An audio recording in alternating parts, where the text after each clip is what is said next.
Hi guys, today we're going to discuss about complication of liver cirrhosis. It's a part 2 video. Part 1 video வந்து playlistல இருக்கு, போய் watch பண்ணிட்டு வாங்க.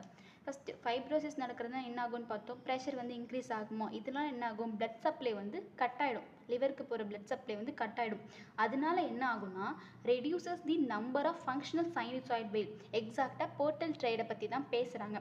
ஏன்னா இப்போ வந்து ஒரு ஆர்கனோ ஒரு செல்லோ உயிர் வாழ்கிறதுக்கு நமக்கு பிளட் சப்ளை வந்து தேவைப்படும், ஆக்சிஜன் தேவைப்படும். இங்கே பிளட் சப்ளை வந்து ரெடியூஸ் ஆகிடுச்சு. அப்போ என்ன ஆகும், ஃபங்க்ஷனல் சைனூசாய்ட்ஸ் வந்து குறைஞ்சிரும். அப்போ லிவர் ஃபங்க்ஷனும் என்ன ஆகும், டிக்ரீஸ் ஆகிடுமா. லிவரோட மெயின் ஃபங்க்ஷன் வந்து டீடாக்சிஃபிகேஷன். அந்த டீடாக்சிஃபிகேஷன் வந்து டிக்ரீஸ் ஆகிறதுனால toxins get accumulate in the brain. அதனால் என்ன ஆகும், மென்டல் டிஃபெக்ட்ஸ்லாம் வந்து வரும். அதை வந்து நம்ம ஹெப்பாட்டிக் என்செஃபலோபதின்னு சொல்லுவோம். ஓகேவா.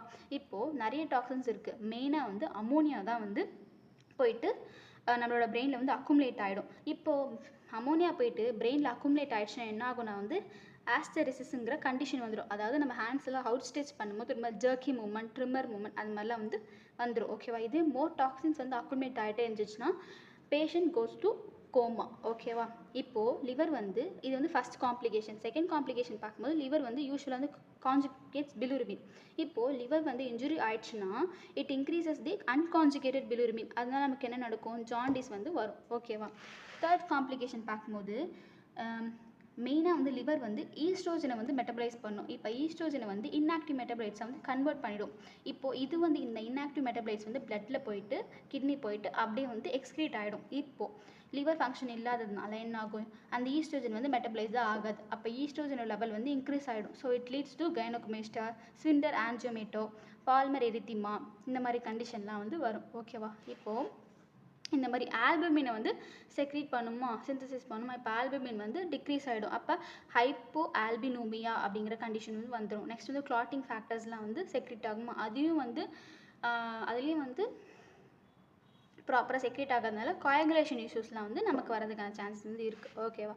இப்போது சிம்டம்ஸ்னு பார்க்கும்போது ஃபஸ்ட்டு வந்து இதில் வந்து ரெண்டு இருக்குது. ஒன்று வந்து இயர்லி, லேட்டர் அப்படின்னு சொல்லிட்டு ரெண்டு இருக்குது. இப்போ இயர்லினா வந்து இதுவுமே வந்து இர்ரிவர்சபிள் தான். பட் ஆனால் லிவர் வந்து அதோட வேலை வந்து ப்ராப்பராக பண்ணிகிட்டு இருக்கும். அதே மாதிரி காம்பன்சேட் பண்ணலாம் நம்ம இந்த ஸ்டேஜில் இருந்துச்சுன்னா. இப்போது இவங்கெல்லாம் வந்து பட் இதுலேயும் வந்து ஃபைப்ரோசிஸ்லாம் வந்து இருக்கும். Some fibrosis will be present. இவங்கெல்லாம் வந்து ஏசிம்டமேட்டிக்காக இருப்பாங்க. லைக் ஒரு நான் ஸ்பெசிஃபிக் ஒரு சிம்டம் கூட இருக்காது. Like weight loss, weakness, fatigue, இந்த மாதிரியான சிம்டம்ஸ் கூட அவங்களுக்கு வந்து இருக்காது. இதுவே லேட்டஸ்ட் ஸ்டேஜ்னு ஒன்று இருக்குது. அது வந்து டீகாம்பன்சேட்டட். நம்மளால் காம்பன்சேட்டே பண்ண முடியாது. லிவர் வந்து அதோட ஃபங்க்ஷன் வந்து ப்ராப்பராக பண்ணாது. எக்ஸ்டென்சிவ் ஃபைப்ரோசிஸ் வந்து இருக்கும். நிறைய ஃபைப்ரோசிஸ் வந்து நடந்திருக்கும். அவங்களுக்கு என்ன ஆகுனா jaundice, pruritus, ascites, hepatic encephalopathy, is to confusion, easy bruising due to decrease coagulation factors. ஓகேவா. இதெல்லாம் தான் அதோட சிம்டம்ஸ். இப்போ வந்து லிவர் சிரோசிஸ் வந்து கிளாஸிஃபை பண்ணுறாங்க based on the etiology. First one வந்து alcoholic cirrhosis or Laennec's cirrhosis சொல்லுவாங்க. இது வந்து 60 to 70% வந்து இந்த சிரோசிஸாக தான் இருக்கும். நெக்ஸ்ட் வந்து post necrotic R post viral cirrhosis. இது வந்து 10%. நெக்ஸ்ட் வந்து biliary cirrhosis 5 to 10%. Cardiac cirrhosis, metabolic cirrhosis, miscellaneous. ஓகேவா. இப்போ வந்து டயக்னோசிஸ். இது வந்து எப்படி டயக்னோஸ் பண்ணி பார்க்கலாம்னா லிவருங்கிறத வந்து ஒரு கோல்டன் ஸ்டாண்டர்ட் diagnostic method. ஓகேவா. It is an invasive procedure also. ஓகேவா. இப்போது லேப் ஃபைண்டிங் வச்சு எப்படி கண்டுபிடிப்பாங்கன்னா ஒன்று வந்து எலிவேட்டட் பிலிருபினோட லெவல் வந்து எலிவேட்டடாக இருக்கும். நெக்ஸ்ட் வந்து என்சைம்ஸ் தான் வந்து எலிவேட்டடாக இருக்கும். லைக் ஏஎஸ்டி, ஏஎல்டியில் எலிவேட்டடாக இருக்கும். But compared to ALT, AST is more elevated. ஓகேவா.